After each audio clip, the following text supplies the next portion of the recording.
यह कहानी 300 साल पहले की है। एक महिला को शादी के 12 साल हो गए थे, लेकिन उसे संतान सुख नहीं मिला था।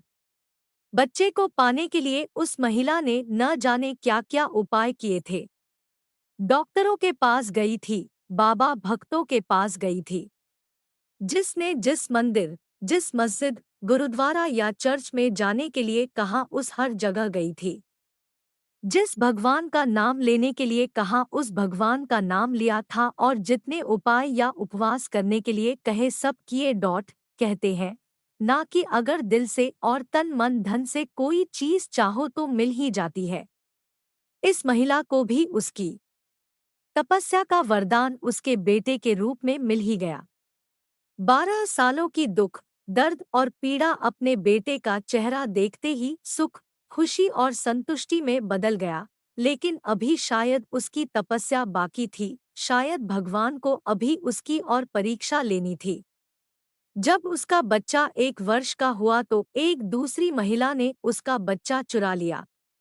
सोचिए उस माँ की मनस्थिति क्या होगी जिसने दुनिया में सबसे ज्यादा जिस बच्चे के लिए अपनी जिंदगी जी थी, उससे उसका बच्चा ही छीन गया।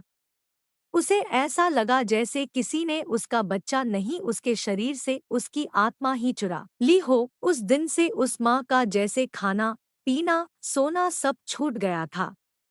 उसे ना भूख लगती, ना प्यास लगती, ना नींद आती। हार मान जाए वह माँ कैसी। अपने बच्चे को ढूंढने में उसने जमीन आसमान एक कर दिया। और आखिरकार उसने अपने बच्चे का पता लगा ही लिया।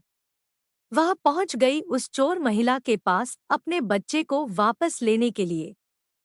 जब बच्चे की मां ने उस चोर महिला से अपने बच्चे को वापस पाना चाहा, तो वह महिला ऐसा जताने लगी जैसे वह उसका खुद का बच्चा हो। जब बच्चे की मां को लगा किसी भी तरह से बात बनती नजर नहीं आ रही है, तब वो इस मुद्दे को राजा के पास लेकर गई। राजा के दरबार में दोनों महिलाएं हाजिर की गई। दोनों ही महिलाएं उस बच्चे पर अपना पूरा हक जताने लगी। राजा और उसके सभी दरबारी काफी आश्चर्यचकित और हैरान हो गए, क्योंकि बच्चे की सच्ची मां को पहचानने के लिए उन्होंने जितने भी सवाल बच्चे के बारे में दोनों ही महिलाओं से किए, जो उसकी आदतों, उसकी पसंद या उसके निशानों के बारे में थे, दोनों ही महिलाएं उसका सही सही जवाब दे रही थी। जब इस समस्या का समाधान निकलता नजर नहीं आ रहा था, तो राजा ने अपने खास और सबसे समझदार मंत्री से इसका निराकरण करने के लिए कहा। मंत्री ने बिना 1 मिनट की देरी किए तुरंत राजा से कहा कि महाराज, मुझे लगता है कि यह दोनों ही इस बच्चे की मां है। इन दोनों का ही उस बच्चे पर बराबर का हक है। अगर आपको न्याय ही करना है, तो सबसे बेहतर तरीका यही होगा कि आप बच्चे के 2 टुकड़े कर दीजिए और एक एक टुकड़ा दोनों माँओं को बांट दीजिए।